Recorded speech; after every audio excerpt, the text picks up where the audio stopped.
Hello friends, तो आज हम बीएनएसएस की कड़ी को आगे बढ़ाते हैं और न्यायिक मजिस्ट्रेट के न्यायालय से शुरुआत करते हैं। न्यायिक मजिस्ट्रेट के न्यायालय कौन से होंगे, कहाँ होंगे?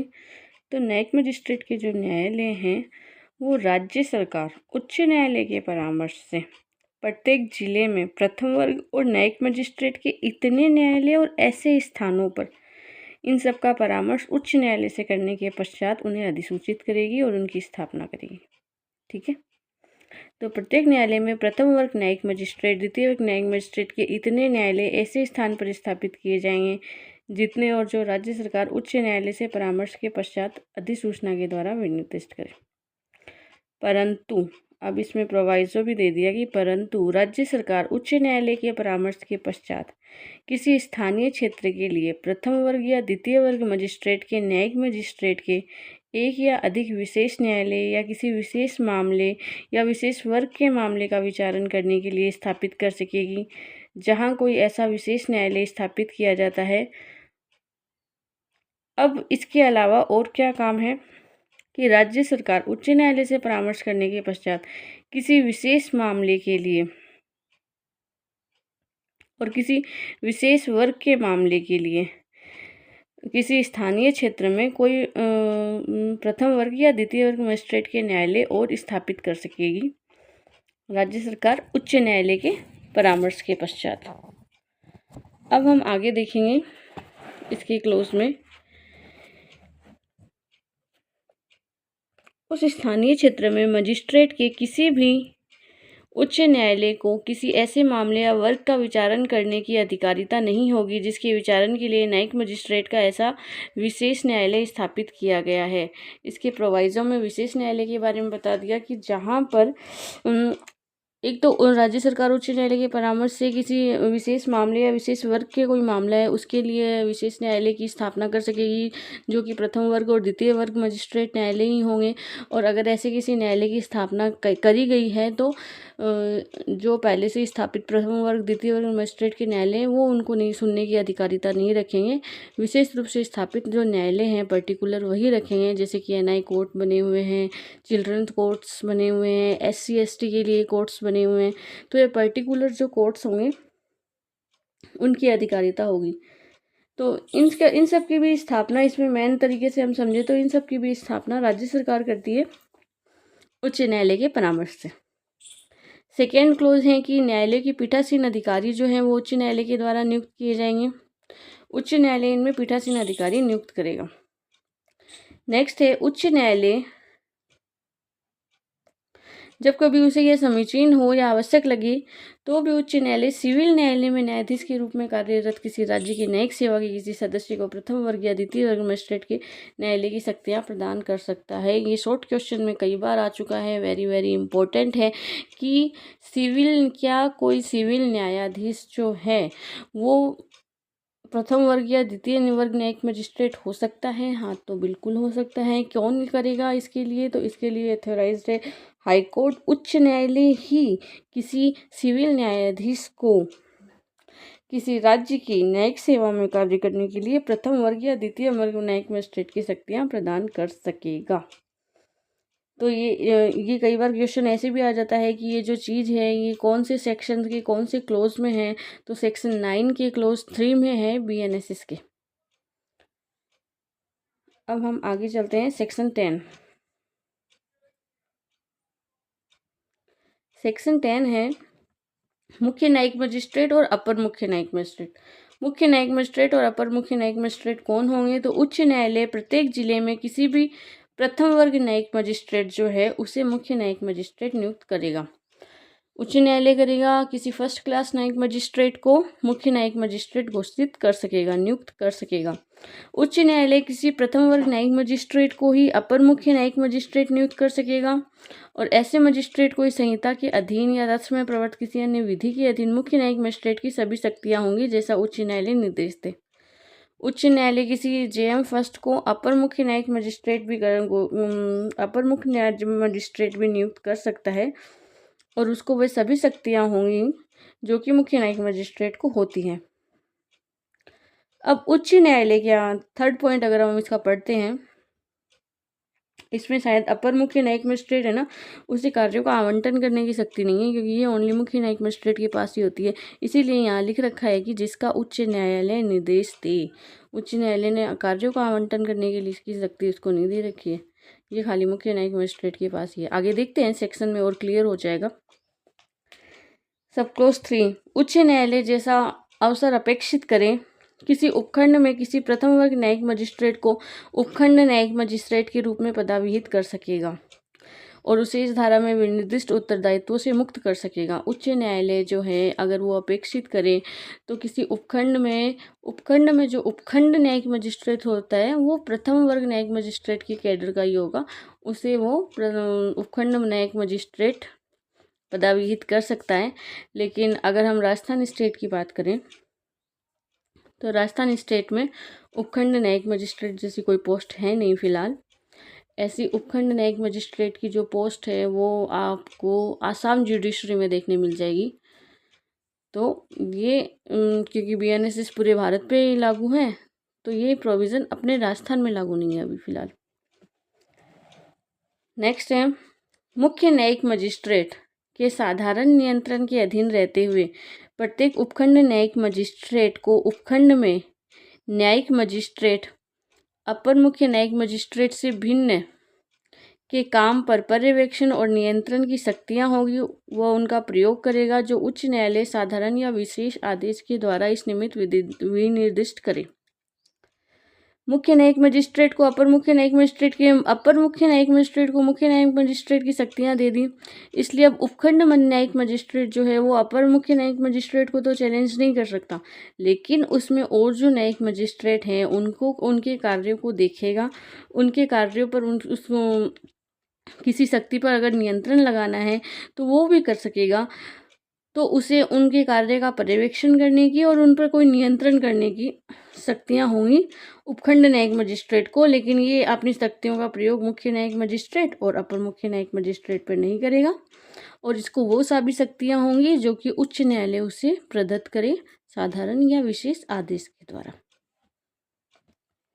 तो ये सेक्शन हुई अपनी 10 कंप्लीट। 11 सेक्शन है विशेष न्यायिक मजिस्ट्रेट, स्पेशल जुडिशियल मजिस्ट्रेट।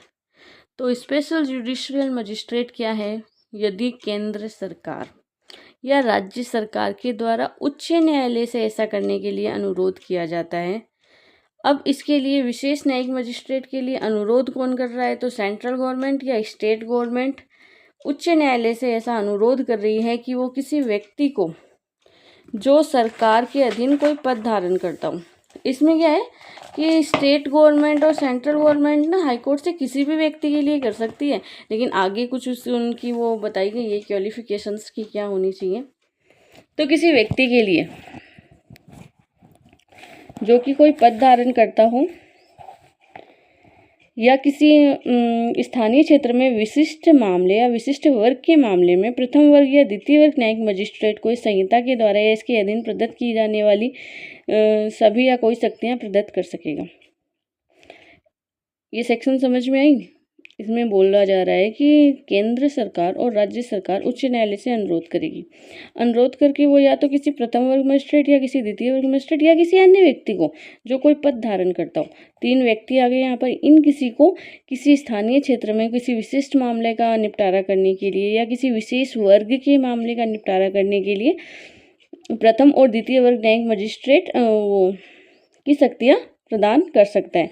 परंतु ऐसी विशेष न्यायिक मजिस्ट्रेट की किसी विशेष मामले का संचालन करना है ना, तो विशेष न्यायिक मजिस्ट्रेट की शक्तियाँ, लेकिन ऐसी शक्ति किसी ऐसे व्यक्ति को प्रदान नहीं की जाएगी जिसके पास विधिक मामले के संबंध में कोई अर्हता या अनुभव नहीं है जो उच्च न्यायालय नियमों के द्वारा निर्दिष्ट करे। अब अगर प्रथम या द्वितीय न्यायिक मजिस्ट्रेट को नियुक्त किया जा रहा है तो उनके पास तो विधिक अर्हता है, उनके पास तो विधि का नॉलेज है, बट इसमें थर्ड पर्सन भी आ गया ना, किसी ऐसे व्यक्ति को जो राज्य सरकार या केंद्र सरकार के अधीन कोई पद धारण करता है।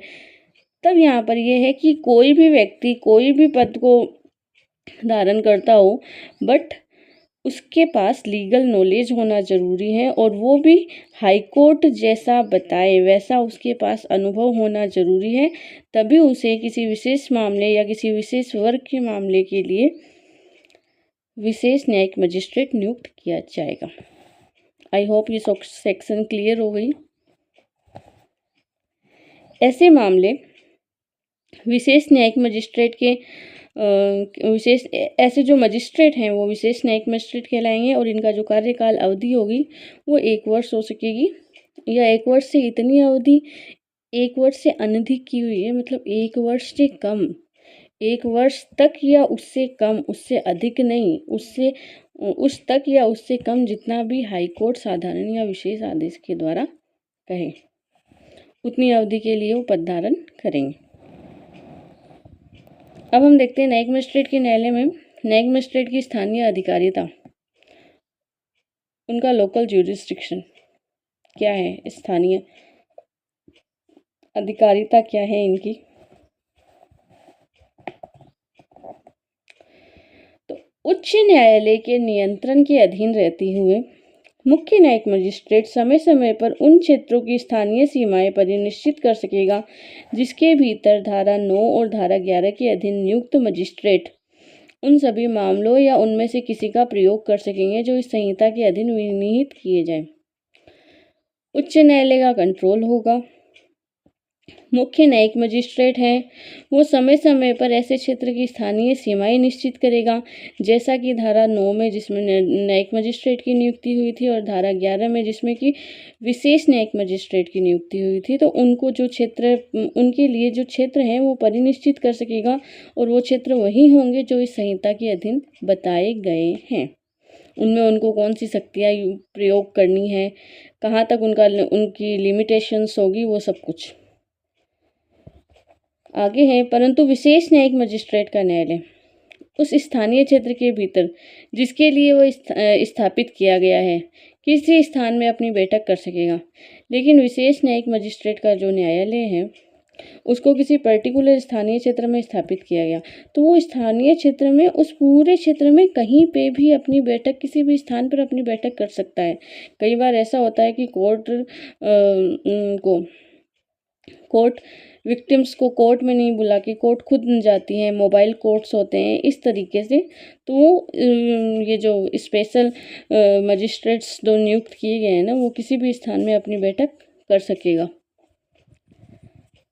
नेक्स्ट आगे पॉइंट 2, ऐसे परिनिश्चय द्वारा जैसा उपबंधित है उसके सिवाय प्रत्येक ऐसे मजिस्ट्रेट की अधिकारिता और शक्तियों का विस्तार जिले में सर्वत्र होगा। तो ऐसे जो मजिस्ट्रेट हैं उनकी अधिकारिता और उनकी शक्तियाँ संपूर्ण जिले में होगी अगर उसके लिए कुछ उपबंध किए हुए हैं तो उन उपबंधों के अधीन रहते हुए। नेक्स्ट है, जहाँ धारा 9 और धारा 11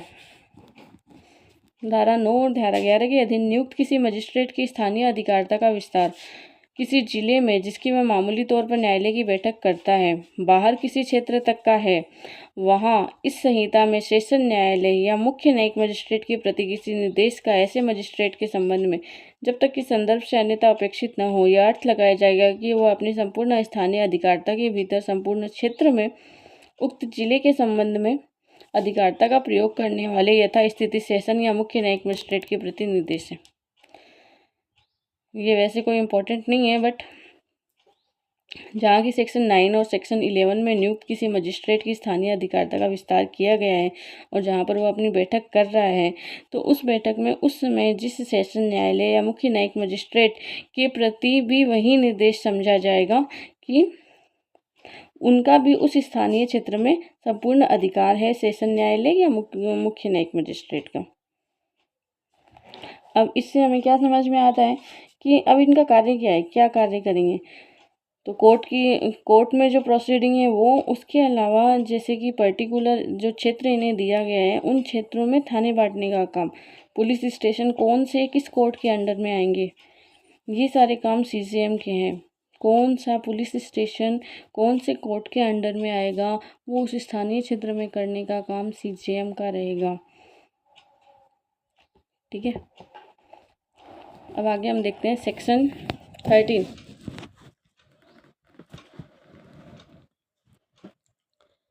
सेक्शन 13 है न्यायिक मजिस्ट्रेट का अधीनस्थ होना, सबऑर्डिनेशन ऑफ जुडिशियल मजिस्ट्रेट।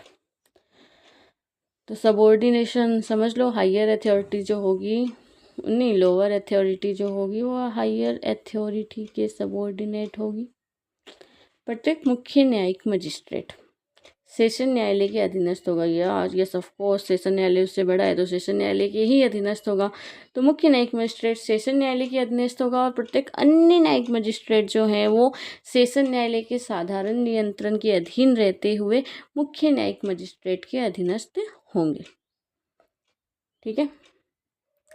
और मुख्य न्यायिक मजिस्ट्रेट जो है वो समय समय पर अपने अधीनस्थ न्यायिक मजिस्ट्रेट के बीच कार्य के वितरण के बारे में इस संहिता से संगत नियम बना सकेगा या विशेष आदेश दे सकेगा। तो यही एक अथॉरिटी है जो एससीजेएम को नहीं दी गई है। अपर मुख्य न्यायिक मजिस्ट्रेट को यही एक शक्ति नहीं दी गई है, अदरवाइज उसे मुख्य न्यायिक मजिस्ट्रेट की सभी शक्तियाँ हैं। लेकिन मुख्य न्यायिक मजिस्ट्रेट कहा ना कि उच्च न्यायालय निर्देश दे, तो मुख्य न्यायिक मजिस्ट्रेट ही अन्य सभी अधीनस्थ न्यायिक मजिस्ट्रेटों में कार्यों का वितरण करता है